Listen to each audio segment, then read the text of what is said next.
Ya ngicabanga ukuthi uKhuzani la wayephefoma le ngoma ethi inkalakatha yabo. So wayesivuse inhlweleke yabo ejabula yabo.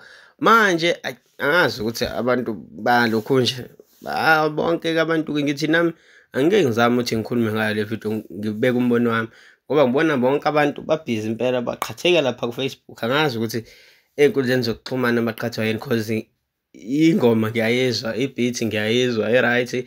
Shuthi into ebeyinkinga nje ukuthi athi nyakaza zoso la yabo.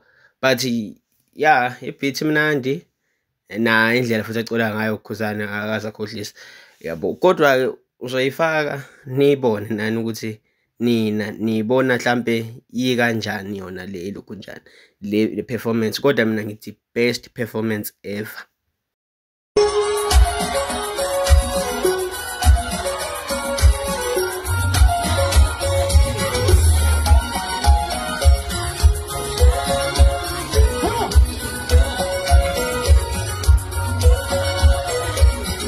Song.